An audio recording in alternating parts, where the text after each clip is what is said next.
जय श्री राम दोस्तों, आपका एक बार फिर से स्वागत है नई सोच यूट्यूब चैनल पर। दोस्तों, हिंदू सनातन धर्म में महाभारत को 5वां वेद कहा गया है। माना जाता है जो ज्ञान महाभारत में नहीं है वो ज्ञान संसार में कहीं नहीं है। इस ग्रंथ में तत्कालीन भारत का समग्र इतिहास वर्णित है। दोस्तों, आज की वीडियो में हम महाभारत की उन महिलाओं के बारे में बात करेंगे जिन्होंने अपने पति के रहते हुए भी दूसरों के साथ सहवास करके पुत्रों को जन्म दिया था। अंबिका और अंबालिका, शांतनु और सत्यवती के 2 पुत्र हुए, चित्रांगद और विचित्रवीर्य। गंधर्वों से युद्ध करते हुए चित्रांगद मारा गया। चित्रांगद की मृत्यु के बाद विचित्रवीर्य को राजा बनाया गया। विचित्रवीर्य के विवाह के लिए भीष्म ने काशीराज की 3 कन्याओं का बलपूर्वक हरण किया था, जिसमें से एक अंबा को शाल्वराज के साथ प्रेम के चलते भीष्म ने उसे वहीं छोड़ दिया।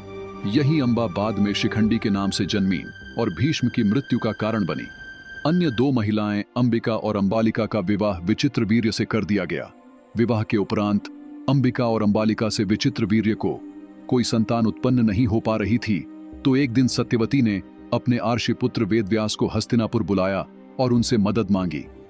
माता की प्रार्थना सुन व्यास जी ने माता सत्यवती से कहा, हे माता, आप अपनी दोनों पुत्र वधुओं से कहिए कि वे मेरे सामने से निर्वस्त्र होकर गुजरें, जिससे कि उनको गर्भ धारण होगा। सबसे पहले बड़ी रानी अंबिका और फिर छोटी रानी अंबालिका निर्वस्त्र होकर महर्षि वेदव्यास के सामने से गुजरी, लेकिन अंबिका ने महर्षि वेदव्यास के तेज से डरकर अपने नेत्र बंद कर लिए, जबकि अंबालिका वेदव्यास को देखकर भय से पीली पड़ गई। वेदव्यास लौटकर माता से बोले, हे माता, अंबिका को बड़ा तेजस्वी पुत्र होगा, किंतु नेत्र बंद करने के दोष के कारण वह अंधा होगा, जबकि अंबालिका के गर्भ से पांडु रोग से ग्रसित पुत्र पैदा होगा। यह जानकर माता सत्यवती ने बड़ी रानी अंबिका को पुनः वेदव्यास के पास जाने का आदेश दिया। इस बार बड़ी रानी ने स्वयं न जाकर अपनी दासी को वेदव्यास के पास भेज दिया। दासी बिना किसी संकोच के वेदव्यास के सामने से निर्वस्त्र गुजरी। इस बार वेदव्यास ने माता सत्यवती के पास आकर कहा, माते, इस दासी के गर्भ से वेद वेदांत में पारंगत अत्यंत नीतिवान पुत्र उत्पन्न होगा। कुंती और माद्री के पति का नाम पांडु था। एक दिन पांडु हिरण का शिकार करने के लिए जंगल गए। जंगल में उन्होंने हिरण के भ्रम में बाण चला दिया, जो एक राशि को लग गया। उस समय राशि अपनी पत्नी के साथ सहवास कर रहे थे और उसी अवस्था में उन्हें बाण लग गया। इसलिए उन्होंने पांडु को श्राप दे दिया कि जिस अवस्था में उनकी मृत्यु हो रही है, उसी प्रकार जब भी पांडु अपनी पत्नियों के साथ सहवासरत होंगे तो उनकी भी मृत्यु हो जाएगी।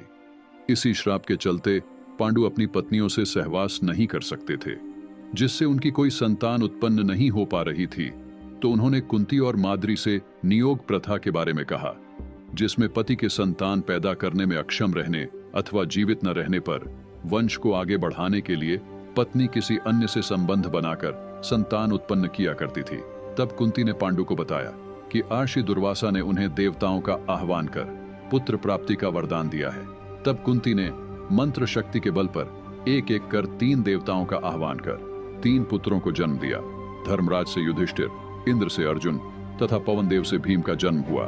वहीं इसी मंत्र शक्ति के बल पर माद्री ने भी अश्विन कुमारों का आह्वान कर नकुल और सहदेव को जन्म दिया। गांधारी के पुत्रों को कौरव पुत्र कहा गया, लेकिन उनमें से एक भी कौरव वंशी नहीं था।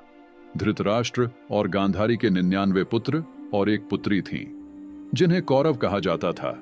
सभी कौरवों में दुर्योधन सबसे बड़ा था। गांधारी जब गर्भवती थी तब धृतराष्ट्र ने एक दासी के साथ सहवास किया था, जिसके चलते युयुत्सु नामक पुत्र का जन्म हुआ। इस तरह कौरव 100 हो गए।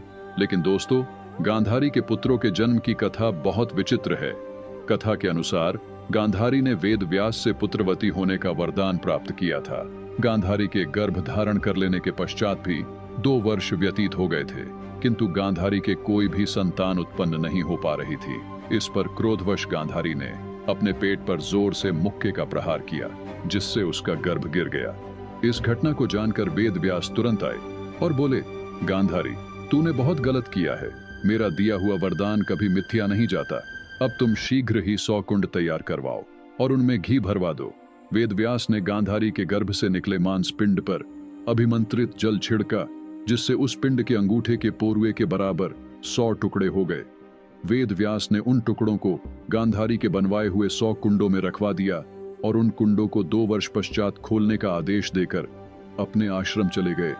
2 वर्ष बाद सबसे पहले कुंड से दुर्योधन की उत्पत्ति हुई, फिर उन कुंडों से धृतराष्ट्र के शेष 99 पुत्र एवं दुहशला नामक एक कन्या का जन्म हुआ। तो दोस्तों, यह थी आज की वीडियो। उम्मीद करता हूं आज की वीडियो आपको पसंद आई होगी। वीडियो पसंद आई हो तो वीडियो को लाइक करके चैनल को सब्सक्राइब करना ना भूलें और कमेंट बॉक्स में जय श्री कृष्ण जरूर लिखें।